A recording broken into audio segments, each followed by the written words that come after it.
بسم اللہ الرحمن الرحیم قال وہی فی قوت الجزئیت، وہ یعنی محملہ قضیہ جزئیہ کی قوت میں۔ قضیہ محملہ کا مطلب ہے کہ وہ قضیہ جس میں حکم افراد پر لگایا گیا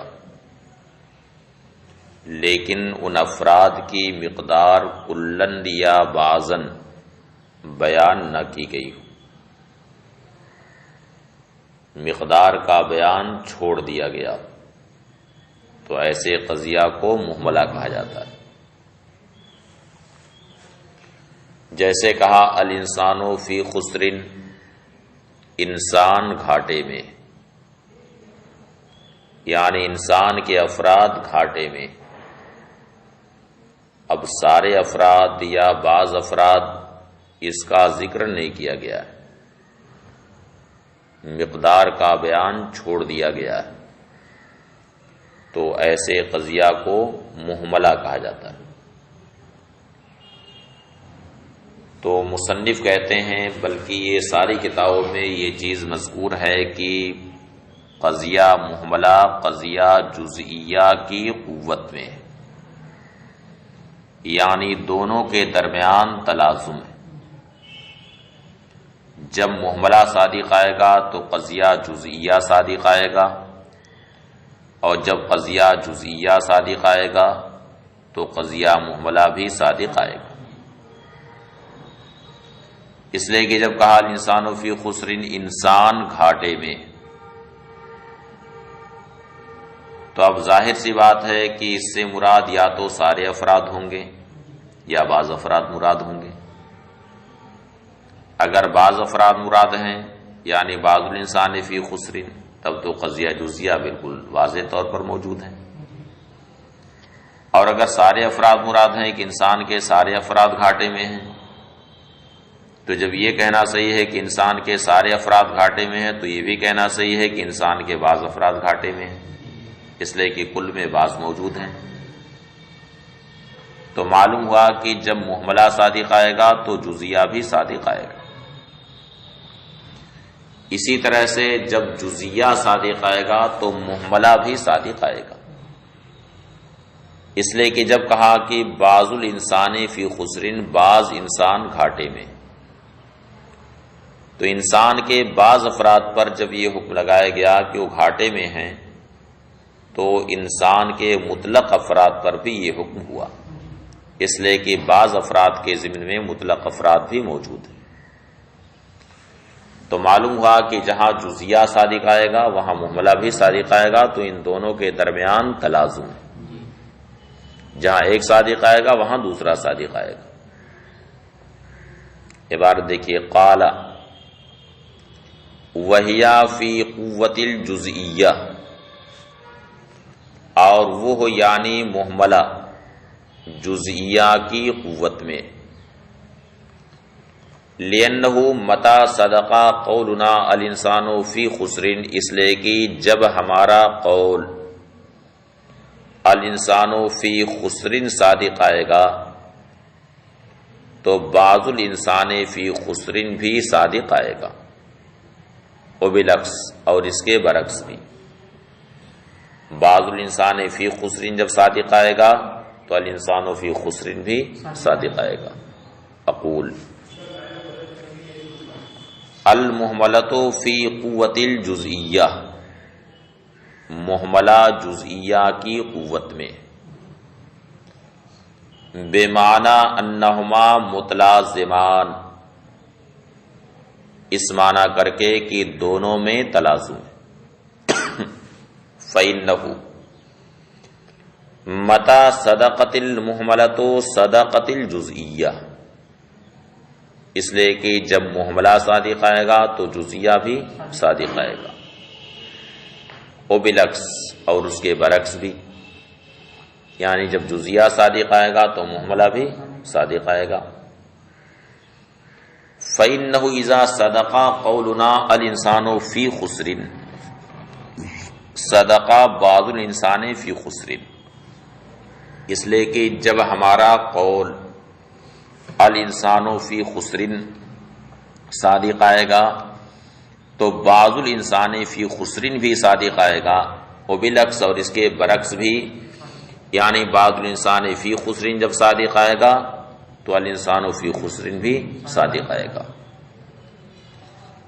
اما انہ کلما صدقت المحملۃ صدقت الجزئیۃ، رہا یہ کہ جب محملہ صادق آئے گا تو جزیہ صادق آئے گا، لأن الحکم فیہا علی افراد الموضوع، فلأن الحکم فیہا علی افراد الموضوع، تو اس وجہ سے کہ محملہ میں حکم افراد موضوع پر ہوتا ہے۔ محملہ میں حکم کس پر ہوتا ہے؟ افراد موضوع پر، جیسے قضیہ طبیعہ میں طبیعت پر حکم ہوتا ہے تو اس میں افراد پر حکم ہوتا ہے۔ وَمَتَى صَدَقَ الْحُكْمُ عَلَى أَفْرَادِ الْمَوْضُوع، اور جب کوئی حکم افراد موضوع پر صادق آئے گا، فَإِمَّا أَن يَصْدُقَ ذَلِكَ الْحُكْمُ عَلَى جَمِيعِ الْأَفْرَادِ أَوْ عَلَى بَعْضِهَا، تو اب وہ حکم یا تو سارے افراد پر صادق آئے گا یا بعض افراد پر صادق آئے گا۔ وَعَلَى كِلَا التَّقْدِيرَيْنِ، اور دونوں ہی تقدیر پر، یعنی سارے افراد پر حکم ہو یا بعض افراد پر حکم ہو، دونوں ہی تقدیر پر یصدق الحکم علی بعض الافراد، بعض افراد پر حکم صادق آئے گا، وہو الجزئی، اور یہ جزئی۔ واما بالعکس، اور رہا اس کا برعکس، فلأنہ متی صدق الحکم علی بعض الافراد، برعکس یہ ہے کہ جہاں قضیہ جزیہ صادق آئے گا وہاں محملہ بھی صادق آئے گا، تو اس وجہ سے کہ جب حکم بعض افراد پر صادق آئے گا صدق الحکم علی الافراد مطلقا، تو حکم مطلق افراد پر بھی صادق آئے گا، وہو المحملہ، اور وہ کیا ہے؟ محملہ۔ بات ختم ہوئی۔ یہ تھی بحث اول، اب یہاں سے بحث ثانی شروع ہوتی۔ البحث الثانی فی تحقیق المحصورات الاربع، دوسری بحث محصورات اربع کی تحقیق میں۔ محصورات اربع موجبہ کلیہ، موجبہ جزیہ، سالبہ کلیہ اور سالبہ جزیہ۔ اس میں محصورات اربع کی تحقیق مصنف نے پیش کی، وہ یہ ہے کہ جب کہا کلو جا با، ہر جا با، یہ موجبہ کلیہ، کلو جا با یہ موجبہ کلیہ، ہر جا با، اس قضیہ کا استعمال دو طریقے سے ہوتا ہے، کبھی حقیقت کے اعتبار سے اس کا استعمال ہوتا ہے اور کبھی خارج کے اعتبار سے ہوتا ہے، کبھی حقیقت کے اعتبار سے اور کبھی خارج کے اعتبار سے۔ جب حقیقت کے اعتبار سے اس کا استعمال ہو تو کلو جابا کا مطلب ہے کہ کلو ما لو وجدہ کانا جا من الافراد الممکنہ فہوا بحیث لو وجدہ کانا با، کلو ما لو وجدہ کانا جا من الافراد الممکنہ فہوا بحیث لو وجدہ کانا با، یہ اس کا مطلب ہے۔ یعنی ہر وہ شے جو اگر موجود ہو کر کے جا ہو تو اس کا وجود اس طور سے ہوگا کہ وہ با ہوگا، ہر وہ شے جو موجود ہو کر کے جا ہو، ہر وہ شے جو اگر موجود ہو کر کے جا ہو تو اس کا وجود اس طور سے ہوگا کہ وہ با ہوگا. جیسے کہا کہ کلو انسان ناطق، اب اس کا استعمال اگر حقیقت کے اعتبار سے کیا جائے تو اس کا مطلب ہوگا کہ کلو ما لو وجدا کانا انسانا من الافراد الممکنہ فہوا بحیث لو وجدا کانا ناطقا، یعنی ہر وہ شے کہ اگر وہ موجود ہو کر کے انسان، یعنی اس کا انسان ہونا اگر ممکن ہے، اگر وہ موجود ہو کر کے انسان ہوگا تو اس کا وجود اس طور سے ہوگا کہ وہ بہرحال ناطق ہوگا. ایسا نہیں ہے کہ انسان ہو اور ناطق نہ ہو. سمجھ میں آیا؟ یہ استعمال ہے کس کے اعتبار سے؟ حقیقت کے اعتبار سے. تو اسی طرح سے کلو جابا کا لحاظ جب حقیقت کے اعتبار سے کیا جائے تو اس کا مطلب ہے کہ کلو ما لو وجدا کانا جا من الافراد الممکنہ فہو بحیث لو وجدا کانا با، یعنی ہر وہ شے کہ اگر موجود ہو کر کے جا، یعنی اس کا جا ہونا اگر ممکن ہے تو اس کا وجود اس طور سے ہوگا کہ وہ با ہوگا.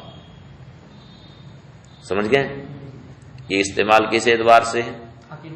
حقیقت کے اعتبار سے. مثال سمجھ میں آ گئی کہ ابھی اور مثال دینی پڑے گی؟ سمجھ میں آ گئی نا مثال؟ قال البحث الثانی فی تحقیق المحصورات الاربع، دوسری بحث محصورات اربع کی تحقیق میں.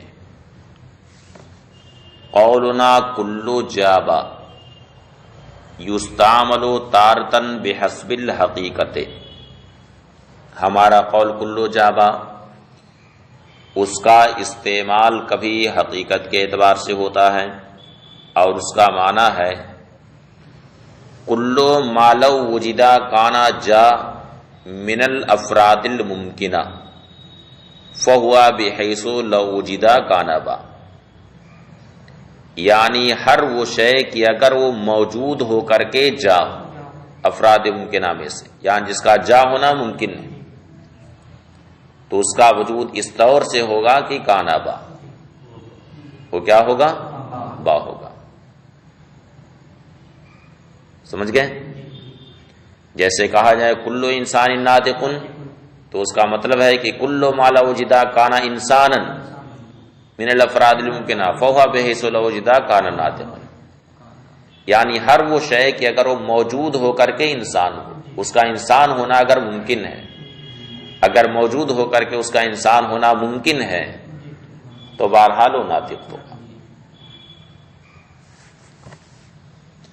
وَتَارَةً بِحَسْبِ اے کلو ما ہوا ملزوم و جا فہو ملزوم و با، یعنی ہر وہ شے جو جا کا ملزوم ہے وہ با کا ملزوم ہے.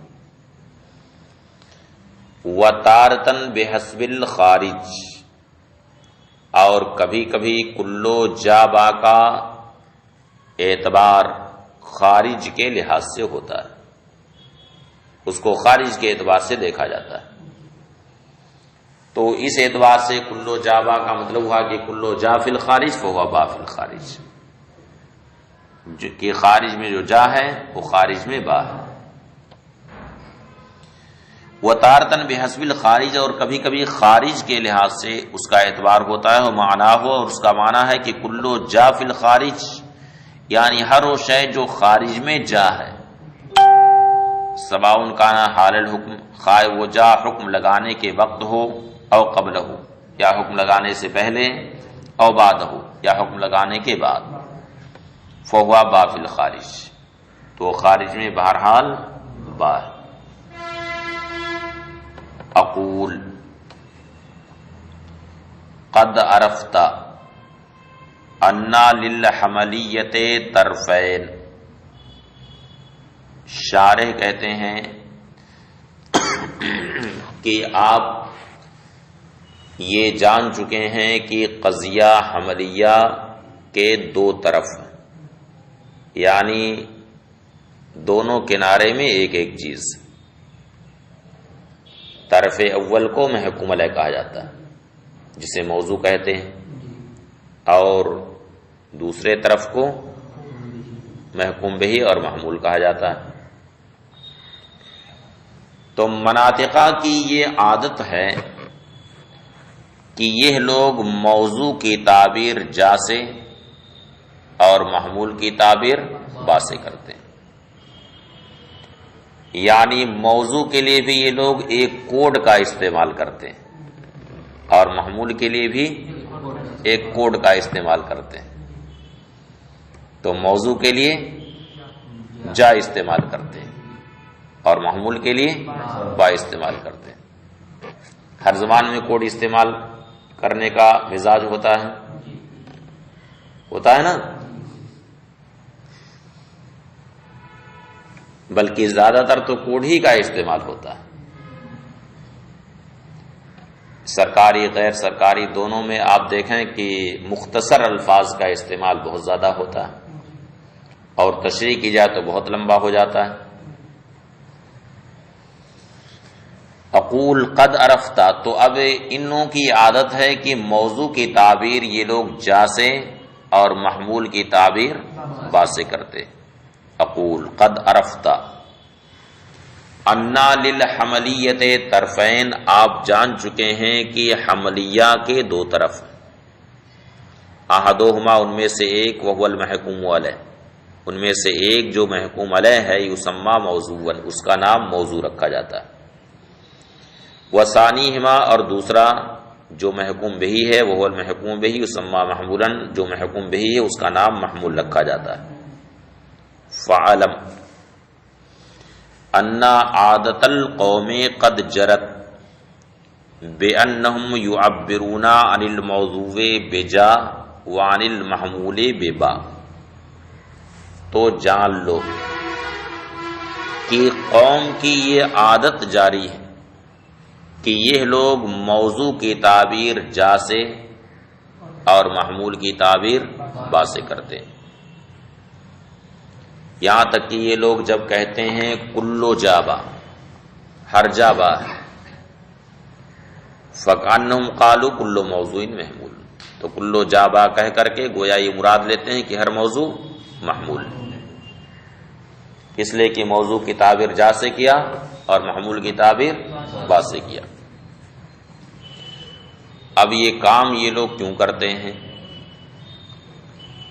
تو شارح کہتے ہیں کہ دو وجہ سے یہ لوگ یہ کام کرتے ہیں، اس میں دو فائدہ ہے ان کا۔ ایک فائدہ تو اختصار، ایک فائدہ کس چیز کا ہے؟ اختصار، کیونکہ ظاہر ہے کہ تفصیل میں زیادہ بولنا پڑے گا اور اختصار کر دیا تو کم بولنا ہے۔ اب جیسے لفظ یو پی تو اتر پردیش کہا جائے تو لمبا ہو جائے گا، اور اس سے آسان کیا ہے؟ یو پی کہہ دیا تو اختصار ہو گیا نا۔ اس طرح ہر چیز میں اختصار کر دیتے ہیں۔ اور جیسے گجرات ہیں تو یہ دیکھتے ہیں کہ گجرات کی جو گاڑیاں ہیں ان پر گجرات کا کوڈ لکھا رہتا ہے جی جے، لکھا رہتا ہے کہ نہیں؟ جی جے، تو مقصد کیا ہے؟ اختصار۔ یہ پلیٹ پر لکھنا ہے تب گجرات لکھا جائے تو اس کے لیے زیادہ جگہ لگے گی، تو اس سے آسان ہے کہ مختصر کر دو، اسے جی جے کر دو۔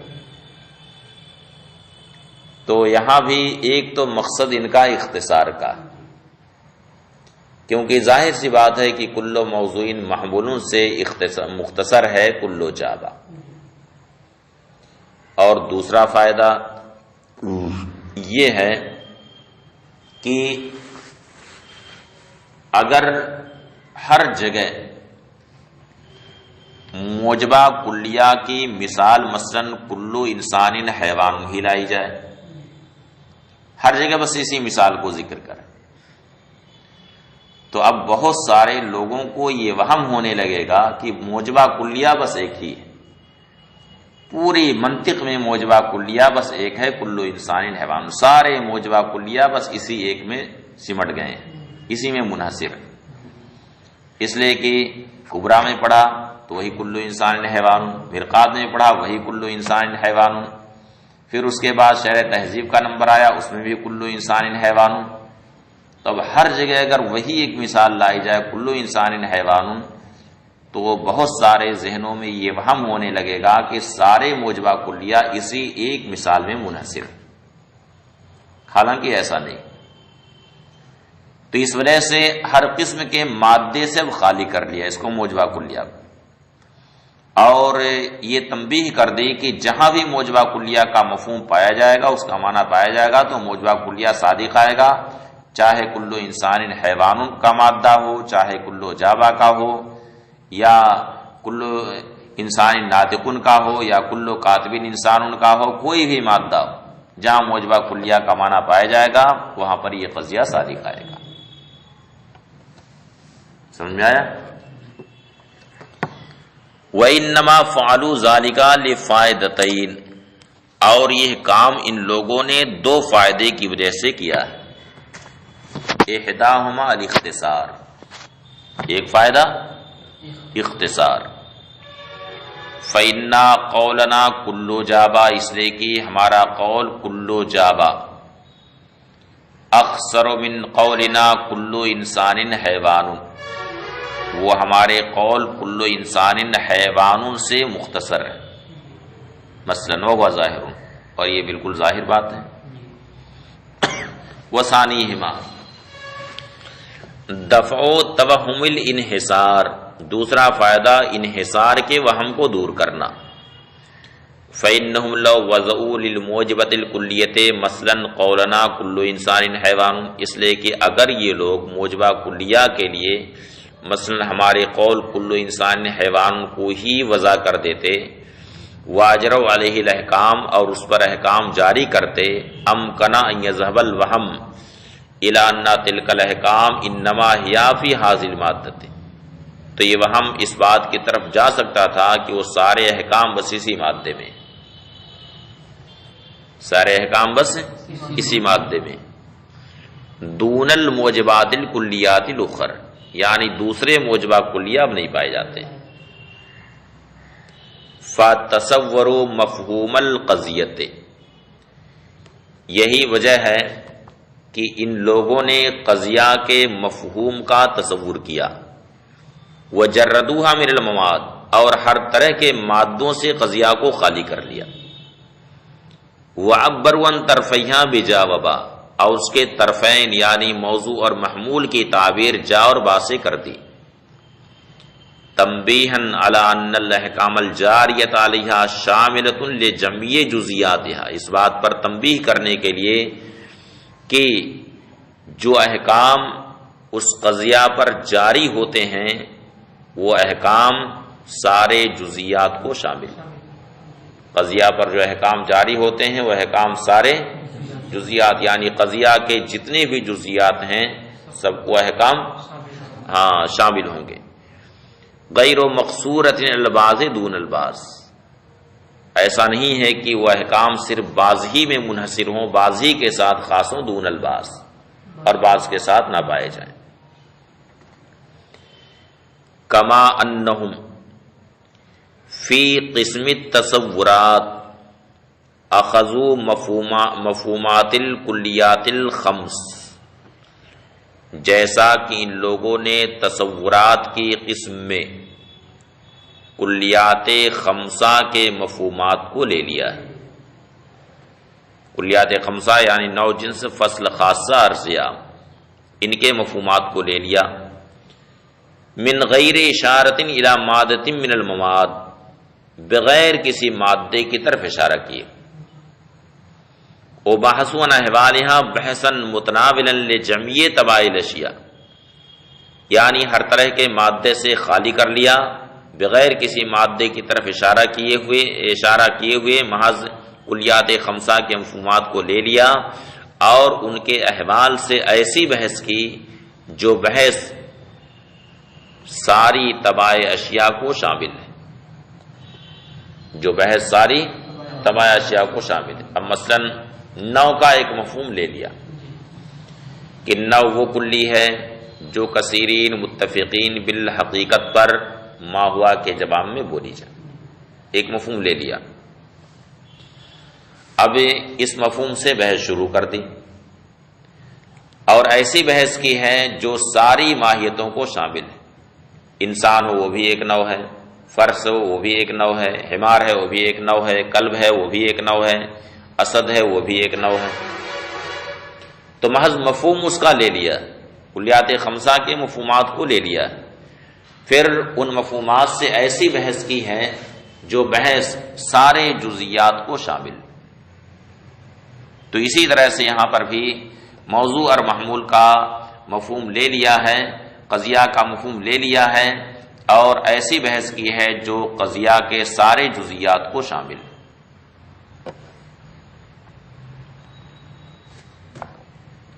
وَبَحَثُ عَنْ أَحْوَالِهَا بَحْثًا مُتَنَاوِلًا لِجَمِيعِ تَبَعِ الْأَشْيَاءِ، اور ان کے احوال سے ایسی بحث کی ہے جو تمام تبع اشیاء کو شامل ہے. وَلِهَذَا صَارَتْ مَبَاحِثُ هَذَا الْفَنِّ قَوَانِینَ کُلِّیَّۃ مُنطَبِقَۃ عَلیٰ جَمِیعِ الْجُزْئِیَّات. یہی وجہ ہے کہ اس فن کے مباحث قوانین کلیہ، اس فن کے مباحث قوانین کلیہ جو سارے جزیات پر منطبق، سارے جزیات پر منطبق. یہ نہیں کہ کوئی ایسا قاعدہ ذکر کریں جو صرف بعض ہی کے ساتھ خاص. جو بھی قانون ہے منطق کا وہ سارے جزیات پر منطبق. اب اس کی ایک مثال دیکھیے کہ ابھی کچھ دن پہلے ہم لوگ گونڈا شادی میں جا رہے تھے حضرت کے ہاں. تو اسی گاڑی میں یہاں قصبے کے ایک بیٹھے ہوئے تھے جو عالم نہیں تھے. تو اب ایسی ایک جنرل گفتگو ہو رہی تھی. تو انہوں نے کہا کہ اصل میں جب دونوں پازیٹو ہوتے ہیں تبھی پازیٹو نتیجہ نکلتا ہے، اور اگر دونوں میں سے کوئی ایک نگیٹو ہو جائے تو پازیٹو نتیجہ نہیں نکل سکتا. ایک جنرل گفتگو کر رہے تھے تو مجھے مان یاد آیا، بلکہ میں نے کہا بھی اسی وقت کہ دیکھیے منطق میں جو قانون بیان کیا گیا ہے وہ قانون دیکھیے یہ خود اپنی زبان سے بول رہے ہیں.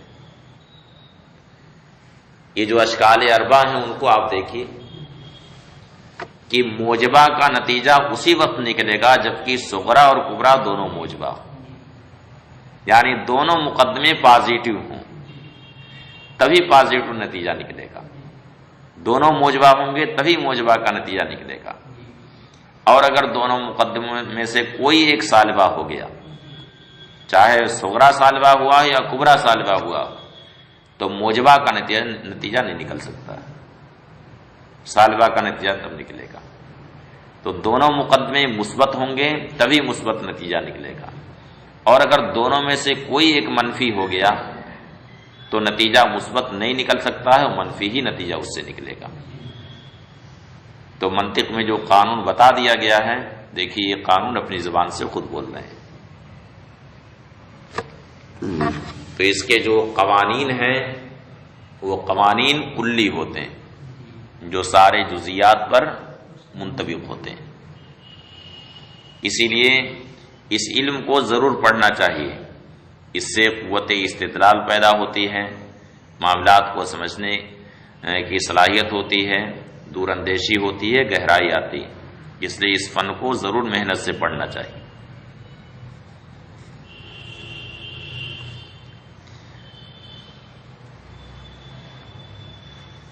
تو شارح کہتے ہیں وَلِهَذَا صَارَتْ مَبَاحِثُ هَذَا الْفَنِّ قَوَانِینَ کُلِّیَّۃ. یہی وجہ ہے کہ اس فن کے مباحث قوانین کلیہ منطبقہ علی جمیع الجزیات، جو قوانین سارے جزیات پر منطبق